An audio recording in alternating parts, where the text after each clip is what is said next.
এটা লাইটটা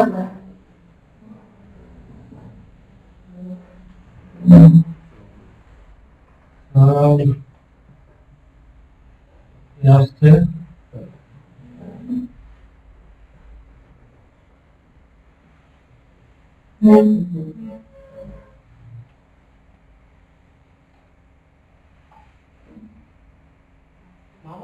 চাকরি করতে পুলিশে, কিন্তু এসআই না এসআই সাধারণ গুড। আমাদের এখানে আছে না এগুলো গুড, আমাদের এই ধরনের লোকের দরকার। ও ফার্স্ট ক্লাস, ফার্স্ট ক্লাস। আমাদের এখানে অনেকেই যেমন সবাই ওকে একটু অ্যাপ্রিশিয়েট করে। আমাদের এখানে জানো, আমাদের এখানে মেজর করিডোর আছে, প্রাইম মিনিস্টার একদম একেবারে মেন ডেকোর এখানকার পোস্ট করা।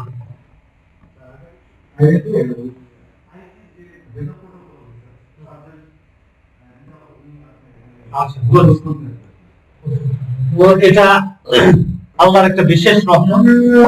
এখন আমার এখানে ডিজিএফআই লোক আসছিল, এনএসআই লোক আসছিল, এনএসআই ডিজিএফআই এই সমস্ত লোক দেখতে আসছিল। তারা জানো তো সবাই এখানে একটা অ্যাক্টিভিটিস চলছে। কি অ্যাক্টিভিটিস? এটা সাবভার্সিভ অ্যাক্টিভিটিস না এন্টি স্টেটিক তো এন্টি গভর্নমেন্টাল কোন অ্যাক্টিভিটিস হচ্ছে কিনা, তোমার ইয়েটা নাই, কোন অ্যাক্টিভিটিস আছে কিনা। তারপরে এসে এখানে আমাদের সাথে একদিন আমার এটা দেখে যাওয়ার পরে তারা কোর্স করে দিচ্ছে এবং নিয়মিত তারা আসে। এটা আল্লাহর একটা বিশেষ রহমত যে গুলশান এরিয়ায় কতজন পীর সাহেব আছে এবং এখানে ডিভাইন পীর সাহেব একজন আছে, তারা সেটাও তারা জানেন। তো এটা একটা আল্লাহর বিশেষ রহমত। এবং আমরা যে কোনো ইন্টারেস্টেড না, আমরা যে জ্ঞান ওমার জ্ঞান, এটা তারা জানে।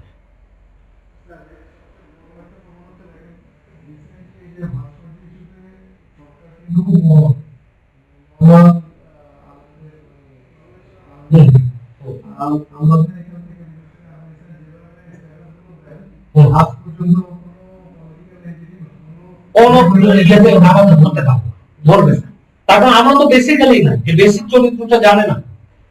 এরপরে জানে যে এই লোক 36 বছর কানাডা থেকে আসছে, উচ্চ শিক্ষিত, বসে বসে এগুলো সব তারা জানে। আমি আমার থেকে আমি যা না জানি এরা আমার ইনফরমেশন বেশি থাকে।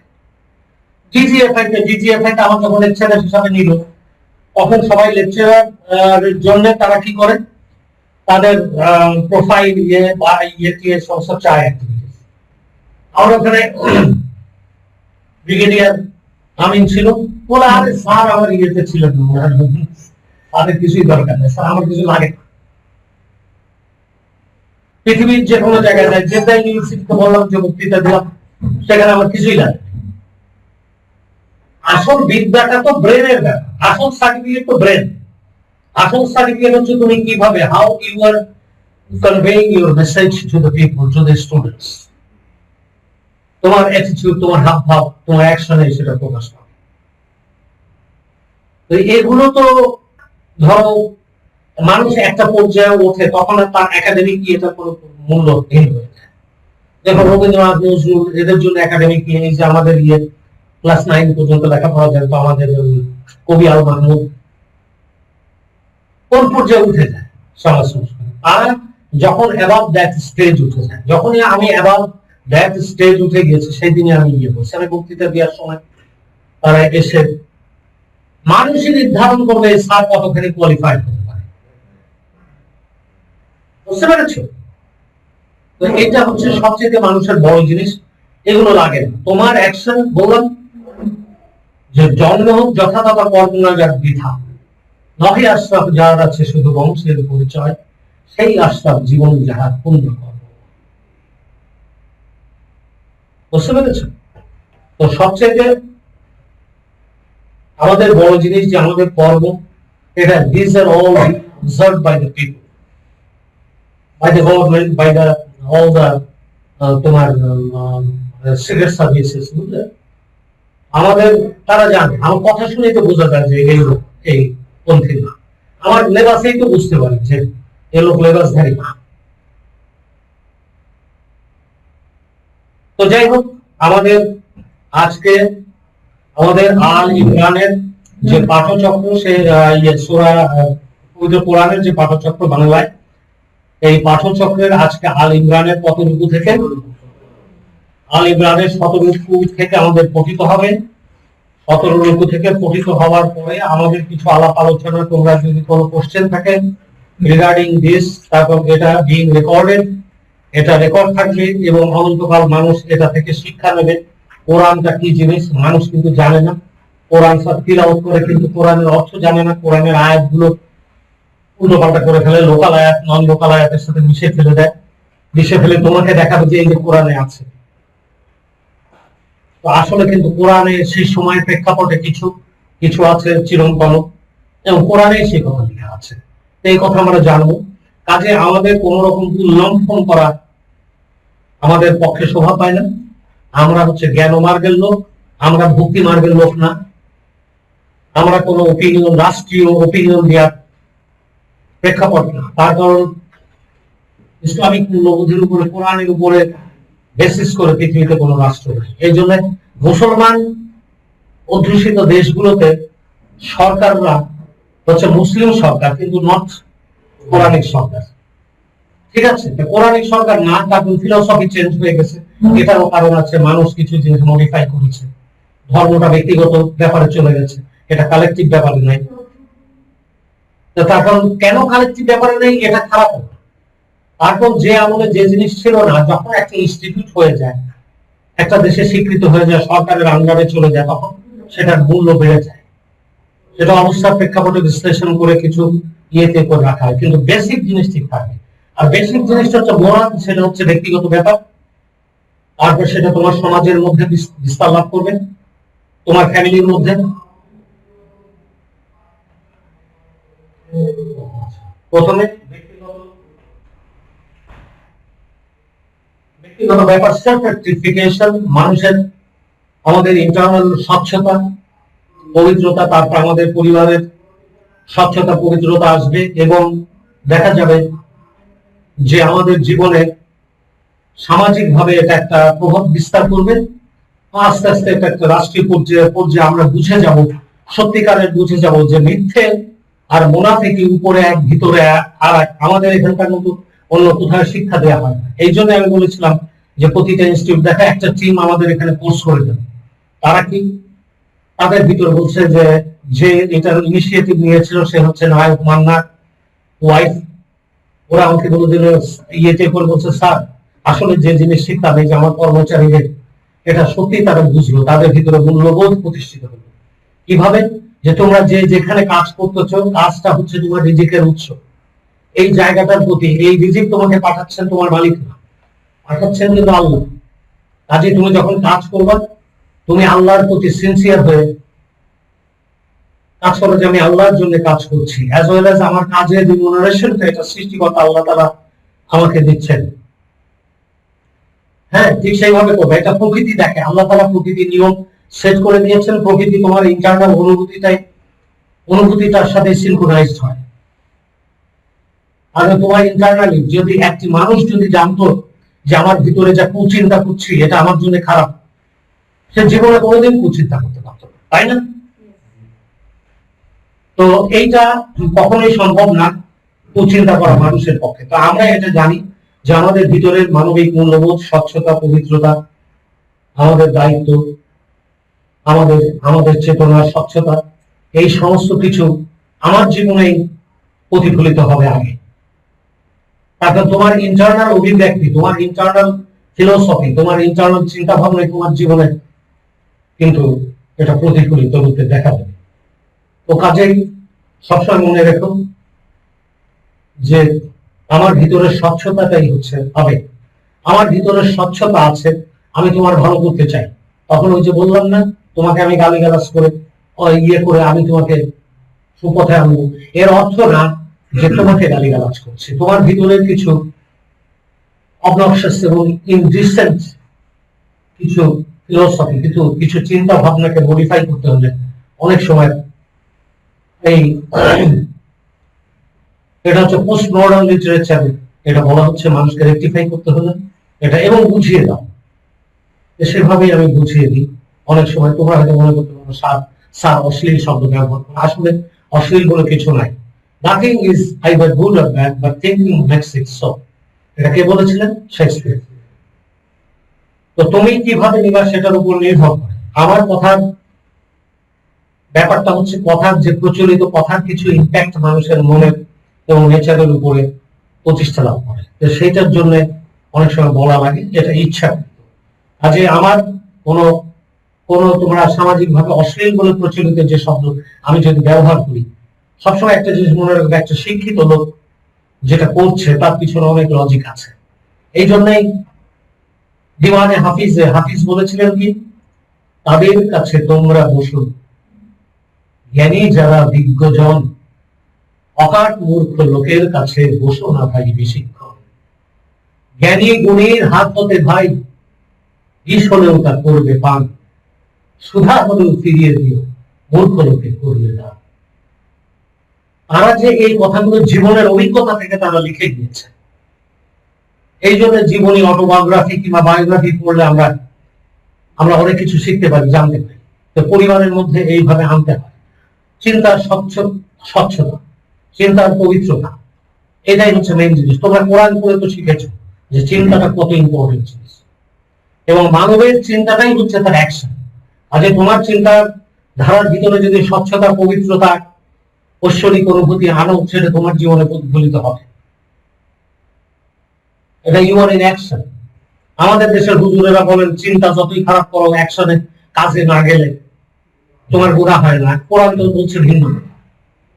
কোরআন বলছে তোমার চিন্তার উপর আল্লাহ ইয়ে করতে, ট্যাক্স করবেন।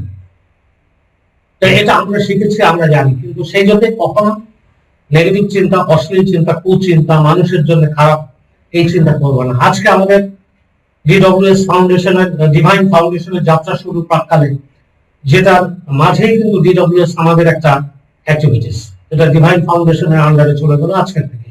আজকে চমৎকার একটা দিন, মাইক্রো এবং ম্যাক্রো লেভেলে দুইটাই 5 এবং 7।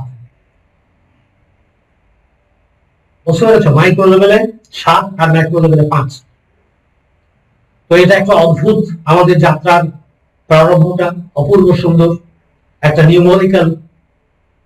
নিউমোলজিক্যাল ভ্যালুর উপরে প্রতিষ্ঠিত হয়েছে। এবং আলহামদুলিল্লাহ, আল্লাহ দরবার হাজার শুকর যে আজকের দিনে, এবং আজকে একজন ভালো নবীর জন্মদিন, যেটা পালন করা হয়। জন্মদিন কি ছিল না ছিল সেটা কথা না, যেটা পালিত হচ্ছে সেটাই কথা, সারা পৃথিবীতে উদযাপিত হয় সেটাই। তো যাই হোক, আজকে আমাদের যতটুকু আলোচনা, যতটুকু আমরা পড়বো, পাঠ করবো 17 রুকু থেকে সূরা আল ইমরানের। আমরা 5 রুকু করে আলাপ আলোচনা হয়, 5 রুকু করে 17 আর 5 22 আজকে শেষ করে দেবো। আজকে শেষ করে দিয়ে সূরা আল ইমরান শেষ করে দিলে আমরা আলোচনায় চলে যাব।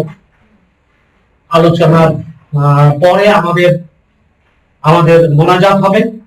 মোনাজাতের মধ্যে প্রথমেই আমরা ক্র্যাশ করবো নেগেটিভিটিকে, পৃথিবীতে নেগেটিভ মানুষজনের অ্যাটিটিউড, তাদের কার্যকলাপ, তাদের ফিলোসফি প্রভাব বিস্তার করে পৃথিবীতে ইয়ে করছে। আমরা কোনো মানুষের উপরে ক্ষোভ নাই, মানুষের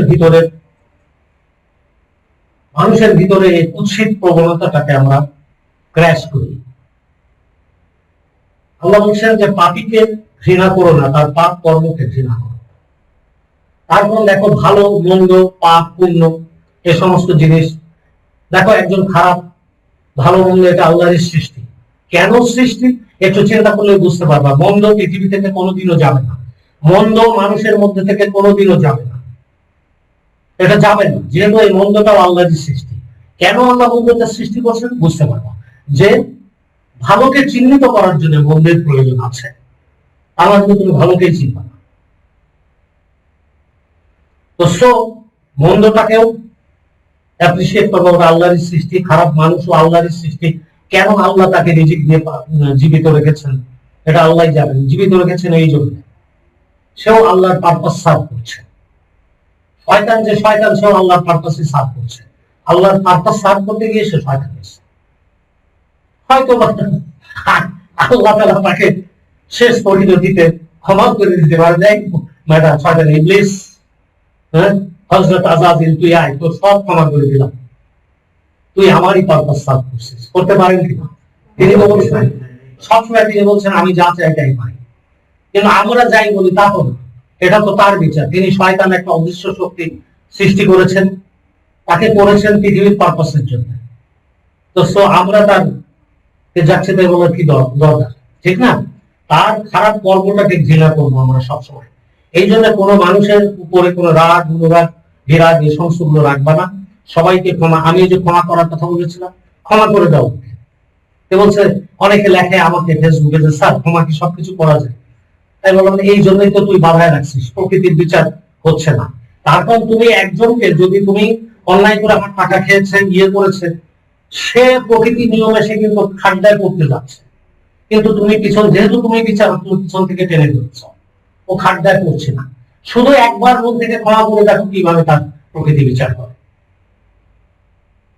কিন্তু তুমি মন থেকে ক্ষমা করতে হবে, ওই মানুষটাকে ক্ষমা করে দাও, ওর কর্মটাকে তুমি ঘৃণা করো, কিন্তু ওর কর্ম, ওই মানুষটিকে তুমি কখনো ইয়ে করো।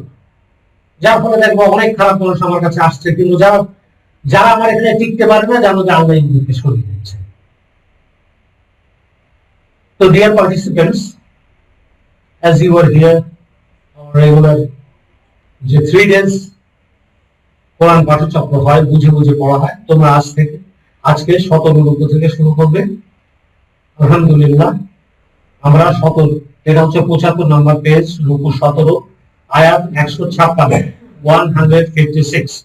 বিসমিল্লাহির রহমানির রহিম। ঈমান যারা এনেছো কুফরিকে যা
ইউনিভার্সিটি প্রফেসর ন্যাশনাল, সে বলবে, তার কাছে বলছেন আমার মাতৃভাষা আরবি কিন্তু আমি কোরআনটা এখনো ঠিকমতো বুঝি না। এলির সাথে আমার এলির কেটেই দিচ্ছে, শিক্ষিত লোক আপনি, মতো একটা মূর্খ।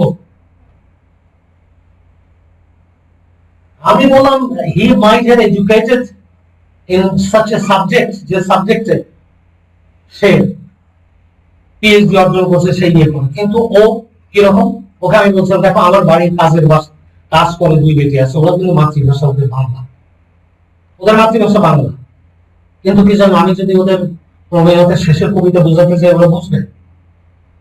হ্যাঁ বুঝবে?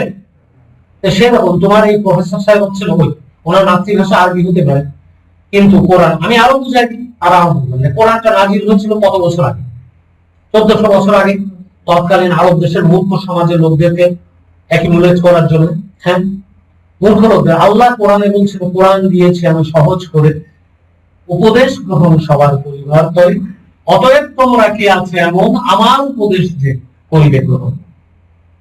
আল্লাহ বলছেন কোরআন আমি সহজ করে দিয়েছি, আল্লাহর ভাষা আরবি, উনি কোরআন বোঝেন না, তাহলে উনি কোন মাপের লোক? আমার বাড়ি কাজের মাথার আইকিউ লেভেল। কোরআনে এমন কি আছে যে বোঝার নাই? প্রফাউন্ড এই নলেজ গুলো তো তোমার দরকার নেই। এখানে ব্ল্যাক হোলের কথা আছে, এখানে এভার এক্সপান্ডিং থিওরির কথা আছে, এখানে থিওরি অফ রিলেটিভিটির কথা সবই আছে, তোমার খুঁজে বের করে নিতে হবে। তিনি একজন উচ্চশিক্ষিত লোক হয়ে তিনি বলেন যে উনি কোরআন বোঝেন না, তো তাহলে তোর জীবনই তো বৃথা বেটা, কোরআন বুঝিস না। আরবি ভাষায় তুই জন্ম নিলে কি তুই ইয়ে হবি? তুই তো সবাই ইতোসেন, কোরআনের মতো সহজ জিনিসগুলো সব বোঝে না। কোরআন আল্লাহ বলছেন যে কি, অ্যাকচুয়ালি কোরআনে আল্লাহ মানুষকে, সাধারণ মানুষদেরকে বলছেন উদ্দেশ্য করে, ওয়ালাকাদ ইয়াসসারনাল কুরআনা লিযিকরি ফাহাল মিন মুদ্দাকির, কোরআন দিয়েছি আমি সহজ করে, উপদেশ গ্রহণ সবার পরিবার করে। It's among all kinds of people. কি কিসের জন্য উনি কোরআন নাযিল করেছেন সহজ করে? কিসের জন্য? কিসের উপদেশ গ্রহণ, অ্যাডভাইস, তোমার জীবনটাকে কিভাবে চালাবো তার অ্যাডভাইস সেখানে আছে, তো সেইগুলো নিয়ে চলো। তুমি জুড়ে দিচ্ছ তোমার এটা কোরআনে পোষাচ্ছে না, হাদিস কোরআনে তো আছে যে কোরআন ভাই মোহাম্মদ কোরআন নাযিল হওয়ার পর যাদের কোরআন আর তাদের আর কিতাবে পোষাচ্ছে না, তারা নিজেরা কিতাব তৈরি করে নেয়, এরকম লোকে আছে যারা এরকম করে। কোরআনটাকে তুমি বুঝে নাও, দেখো সর্বকালের সর্বজাতির সর্ব লোকদের জন্য যে সমস্ত অ্যাডভাইস, এটা সমস্ত ধরনের একই অ্যাডভাইস আছে। মোহাম্মদ তোমার কাছে নতুন কিছুই নাযিল হচ্ছে না, এটা সমস্ত সমাজে সর্বসমাজে আমি রাসূল পাঠিয়েছি এবং তাদের কাছে একই মানে পাঠিয়েছি। তোমরা একে এককে ঘৃণা করছো, ও হিন্দু, ও মুসলমান, ও খ্রিস্টান, আমি মুসলমান, আমি বেহেশতে যাব। আমার চোখের সামনে তো ওই যে একদিন জিরিমির ফাদার, ওর নাম যেন কি ছিল, আমাদের বাসার কাছে আমার ওখানে আসতো, ও আমাকে নিয়ে যেত, কিভাবে একদিন আমার বাসা বসে বলছে হয় না You are so learned person, my friend, এবং যথেষ্ট এত ভালো মানুষ I haven't seen in my life. কিন্তু কাঁদতেছে, হাওয়াও দিয়ে কাঁদছে। কি ব্যাপার? ওর নাম যেন কি নাম মনে আসছে না। ওর ছেলে জিরিমি আমার মেয়ের সাথে খেলতো ছোট বয়সে। না, ও আমার কাছে বলছে যে আমি কাঁদছি কেন জানো? কেন? হ্যাঁ না, আমার চোখের সামনের মধ্যে তুই জগৎকে চলে যাবি। বলছে কেন? এই জন্য কাঁদছি। বলছে কেন?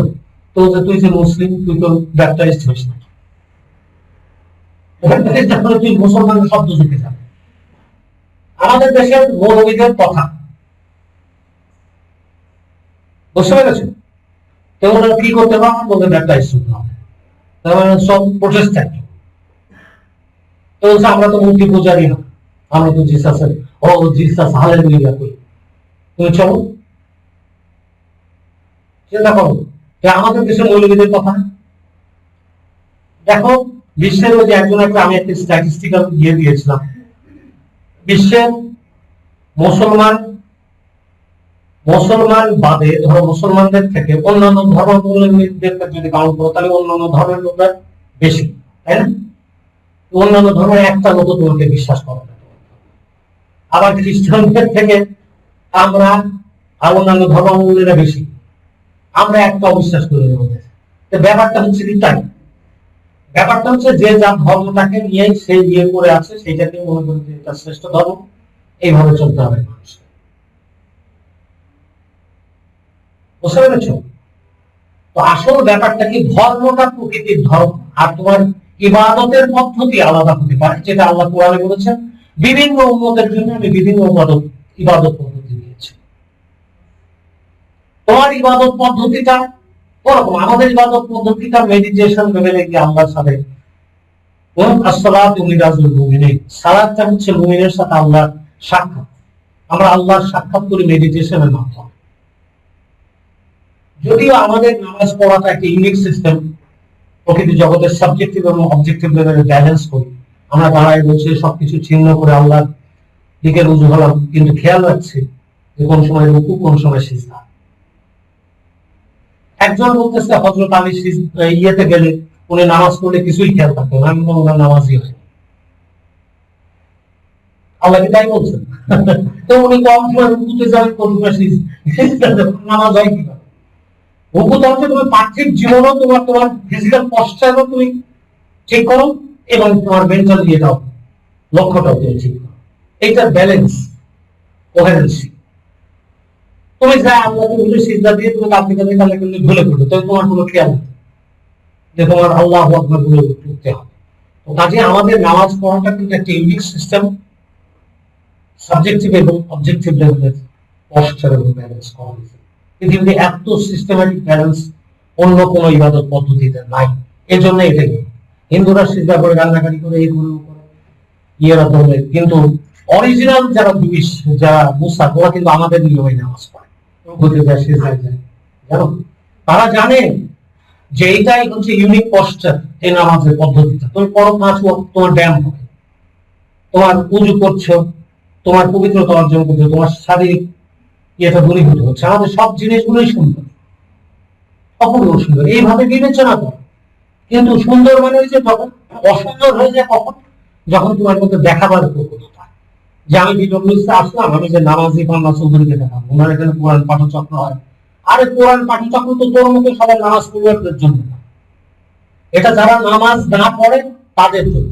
আল্লাহ আগে বলছে নামাজে ততক্ষণ দাঁড়িয়ে না যতক্ষণ পর্যন্ত তুমি মুখ দিয়ে যা বলছো সেটা না বুঝো।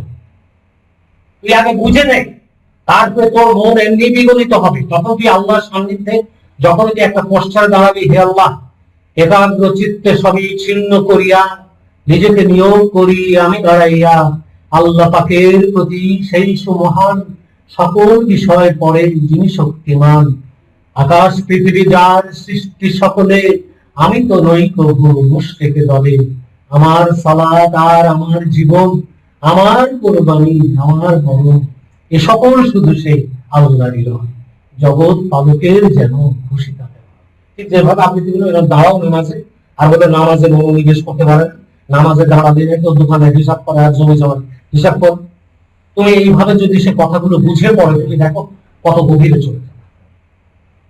আমাদের ব্যাপারটা হচ্ছে বোঝা।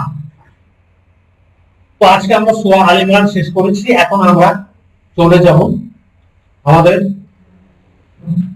সাবজেক্টিভ লেভেলে। আমাদের মোনাজাত হবে, মোনাজাতটাও লাইভে দেখানো হবে। হ্যাঁ,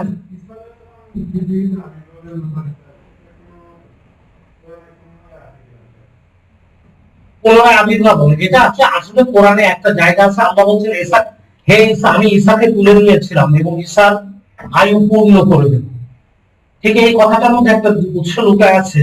আয়ু পূর্ণ করে দেবে মানে কি? উনি তো এখন নাই, ওনাকে উনি অ্যানাদার ডাইমেনশনে ডিকটাপ করে নিয়ে গেছেন, তাহলে নিশ্চয়ই ওনাকে নামিয়ে দিয়ে, উনি মাত্র 32 না 33 বছর বয়সে ওনাকে নিয়ে যাওয়া হয়েছিল, তার মানে ওনার আয়ু ছিল 80 বছর। তাহলে রেস্ট অফ দ্য উনি হয়তো পৃথিবীতে আসবেন, এই জন্য মানুষের একটা ধারণা পুনরাগমন ঘটবে। এটা মনে করি, এটা হচ্ছে আমরা গভীরে গিয়ে আমরা যেটা নিয়ে করেছি ঈসা আলাইহিস সালাম উইল কাম ব্যাক। এটাই কোরআনে এর থেকে বেশি আর কিছু নাই। কাজে এটার উপরে খুব বেশি ইমফ্যাসিস না করা ভালো।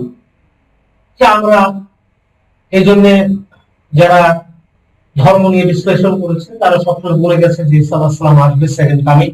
এরপরে আবার এর পরে মিথ্যে কথা বলা হয়েছে, ইয়াজুজ মাজুজ আসবে, সেটা আছে কোরআনে, কিন্তু দাজ্জাল আসবে, ইমাম মেহেদী আসবে এই কথা নাই। কাজে ওটা ধরে একেবারে 100% ফলস। কিন্তু ঈসা আলাইহিস সালাম যে আসবে তার হিংস আছে, ক্লিয়ার? দাজ্জাল, হরে দাজ্জাল, ইমাম মেহেদী এগুলো সমস্ত শিয়াদের কনসেপ্ট, এগুলো কিন্তু আমরা না। এবং এর কোনো সাইন্টিফিক, এর কোনো কিতাবের কোনো বেস নাই। কিতাব মানে কোরআন, আর কোরআনের কোনো বেস নাই। কাজে আমি যেমন ইমাম মেহেদীও মানি না, দাজ্জালও মানি, যেহেতু কোরআনে নেই। এত বড় একটি ইভেন্টস সেটা কোরআনে থাকবে না, এটা কি হয়? এটা হয় নাকি?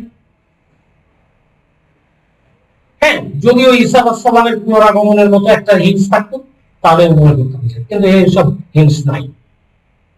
ঠিক আছে, তাহলে তোমরা গেট রেডি। এখন আমরা মোনাজাতে চলে যাব এবং আমরা ক্লাস করব, নেগেটিভিটি ক্লাস করব এবং আমরা সবাই এখানে 3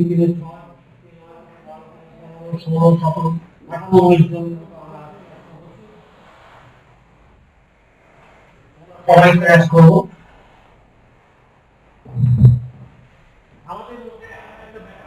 এটা জেনে রাখুন, রেকর্ডের কথা। আমাদের রাকি আপা বলেছিলেন, আমাকে বলছিলেন, ভাই সাহেব আমি তো ইংল্যান্ডে আছি, ইংল্যান্ড থেকে যদি আমি আপনার মেসেজে কোনো কিছু নাও দিতে পারি তাহলে আপনার সাথে কমিউনিকেশন করার উপায়। আমি তখন রাকি আপাকে বলেছিলাম, রাকি আপা আমার চেহারাটা সহজে এনে টেলিপ্যাথিক্যালি আপনি মেসেজ পাঠিয়ে দিন। আলহামদুলিল্লাহ, ইনশাআল্লাহ আমি দিয়েছি। বুঝতে পেরেছেন? আপনি আমার রঘুর সাথে কথা বলবেন, আপনার মেসেজ আমি রাফি আমার মেসেজ রিসিভ করেছি, তো উনি দোয়া করছেন, এটা তোমাদেরকে ওর সাথে কানেকশন করা যায়। তোমরা তো জানো যে শেখ সাদির সময় উনি যখন জীবিত ছিলেন তখন আরেকজন ব্যক্তি বলছে শেখ সাদি এত জ্ঞানী লোক। শেখ সাদি বলল, সাদি আমি তো তোমার থেকে বয়সে অনেক, আমি তো মারা যাওয়ার মতো, তবে তুমি আমার জানাজায় শরীক থাকবে, কথা। উনি কথা দিয়েছিলেন ওনার জানাজায় উনি শরীক হবে। তারপর ওই লোক মারা যায়, মারা যাওয়ার পরে সবাই জানে এই কথাটা। তো ওনার সাদি তো আসলে সাদিকে, উনি মারা গেছেন, সাদিকে খবর পাঠাতে হলে ঘোড়ায় যেতে হলে 1 মাস, আবার ফেরত আসতে 1 মাস, তাহলে 2 মাস কি ওনার ডেড বডি নিতে থাকবো। সবাই যখন সূর্য ডুবে, গোধূলি বেলা সূর্য হেলে পড়েছে আসরের পরে, আসরের পরে ওনার জানাজা হবে। সবাই জানাজার জন্য দাঁড়িয়েছে, সবাই জানাজার জন্য দাঁড়িয়েছে। তখন জানাজা শুরু হবে প্রাক্কালে। হঠাৎ করে যিনি উনি অনেক দূর থেকে দেখতেছেন ঘোড়ায় চেপে বেশ দ্রুত গতিতে একজন আসছে, কালো আলখাল্লা উঠছেন মাথায়, থামুন থামুন থামুন। আসছে, এসে দেখে কি আমাদের এই শেখ সাদি এসে উপস্থিত হচ্ছেন, বলছে যে আপনার বন্ধু উনি তো মারা গিয়েছেন। বলছে আমরা, বলছে আমি জানি 1 মাস আগে উনি রওনা দিয়েছেন। That was telepathic message। এবং আমার জীবনেও আমার গ্র্যান্ডফাদার সাথে আমি টেলিপ্যাথিক মেসেজ হচ্ছে। This is true, realistic truth. এই জিনিসগুলো ঘটে থাকে সোল টু সোল। রুহু, রুহু, তারপর রুহুটা হচ্ছে কি? পানির মতো। তোমার আমাদের সবার রুহু এক, কিন্তু আমরা আমাদের নফস আলাদা, নফসানি জগৎ আলাদা, রুহুর জগৎ এক। এই জন্য রুহুর সাথে কথা বলতে পারে রুহুর সময়। তবে খেয়াল করবা যে বাস্তব জীবনে যদি সে অন্য একটা কাজে ব্যস্ত থাকে, রুহু ইয়েটা মেসেজটা সে স্ট্রাইক করে, কিন্তু সে রিসিভ করতে পারে না, তার কনসিয়াসনেস আসে না। যার ফলে রুহুর সাথে কথা বলতে হলে সবসময় মিড নাইটে করবো, কারণ রুহুর সাথে কথা বলতে হলে এখন সে ঘুমাচ্ছে, আন্দাজ করবে এরকম 5-6 পরও হয়ে যাবে। তাহলে তুমি যে সময় তার রুহুর সাথে কথা বলছো সে সময় আদারওয়াইজ বিজি, রিসিভিং খুব লো ভোল্টেজ তার কাছে, কিন্তু যদি সে রিল্যাক্স হয়ে থাকতো তাহলে হাই ভোল্টেজ কনসিয়াসনেস চলে আসে, আইদার ড্রিম অথবা যে কোনো একটি। এটা জেনে নাও। আর রুহুর শক্তি বাড়ে তোমার মানসিক পবিত্রতা, স্বচ্ছতার উপরে।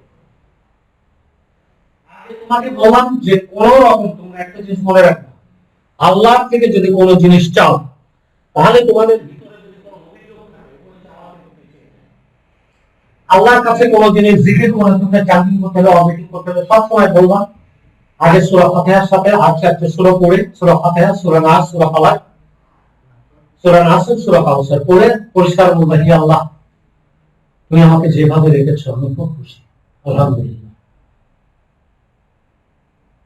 বুঝতে পারছো? তোমার দরবার সীমাহীন শুকর। এই শুকরানা জ্ঞাপন করে ভিতরে ভিতরে সত্যিকারের স্যাটিসফ্যাকশন ফিল করবা, স্যাটিসফ্যাকশনের ফ্রিকোয়েন্সি উদ্গীরণ করবে তোমার মন, তখন তুমি চাও। আর আল্লাহর প্রতি অভিযোগ রেখে আমার জীবনে এই পাইলাম না, ও পাইলাম না, আমি আমার ওয়াইফের সাথে কালকেই তো বলছিলাম, তোমার শুয়ে আছি বিছানায়, ও শুয়ে আছে, আস্তে আমার সুলতান আপনি আমার ভালো বেশ ঘুমাই, তো আমি বুঝলাম দেখো স্বাধীনতা সেই কাতর সময়ের পরে আমার জীবনে আমি কোনো একটা ভালো বিছানা পাইনি। আমি কখনো স্বয়ং সাথী আমি কখনো পুরুষদেরকে প্রেফার করতাম না, জীবন হবে আমি পুরুষের পাশে ঘুমাতে পারি যে আন্ডার এনি সার্কামস্টেন্সেস। কোথায় গেলে আমার শেয়ার করতে দাও, একেবারে ছেলেবেলা থেকে এই অভ্যাসটা। তারপরে বললাম যে দেখো আল্লাহ আমার কি তুমি আমার স্ত্রী আমার পাশে ঘুমাচ্ছ, চমৎকার একটা বিছানা, কি সুন্দর মশাই গাইডে লাইটটা দিয়ে বই করতেছে, এই ঘুমানোর একটা গাইডের ছিল না। কত তর পাইছি, কত বেরিয়ে বেড়াচ্ছি, ইভেন হলে থাকার সময় হলে থাকতাম, থাকার সময় বাবুদা আমার সাথে শুধু, কিংবা অন্য কেউ একজন। বুঝতে পারছো? আমি কোনোদিন পুরুষ ঘুমাতে পারতাম, নিজেদের নিচে তুমি আমার নিরবচ্ছিন্ন প্রশান্তির জায়গায় নিয়েছো, আলহামদুলিল্লাহ, অনেক খুশি। আজকের এই মুহূর্তটা আমার কাছে স্মরণীয়, আই এম হ্যাপি। এরপরে 5টা সূরা পড়ে চ্যালেঞ্জ করতে পারি। সত্যিকারের স্যাটিসফ্যাকশন তোমার কি ছিল না আর কি পেয়েছো।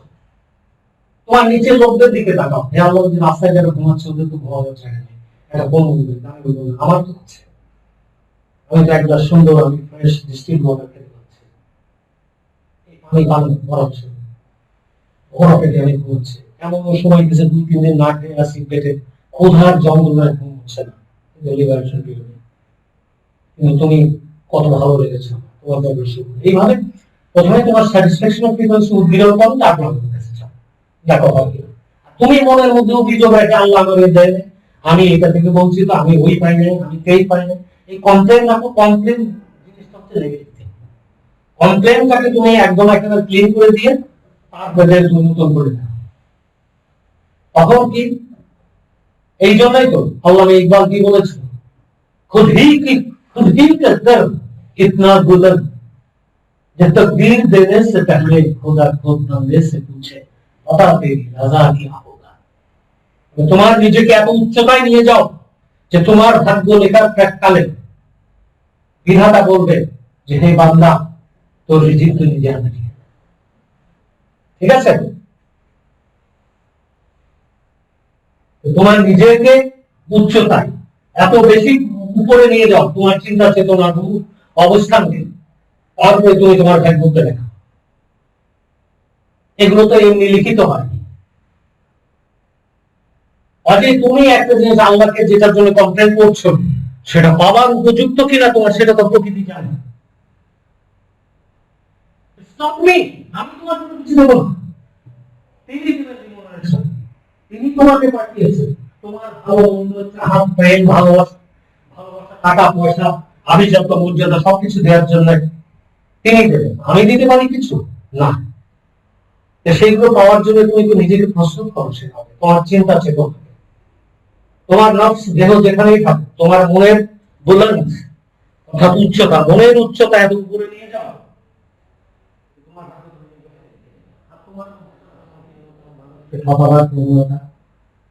ঝুলিয়ে রাখার প্রবণতা, এই সমস্ত কিছু আলটিমেটলি তোমার নিজেরই সমস্ত কিছু ঝুলে যাবে, তোমার নিজের সমস্ত কিছু ঝুলে যাবে।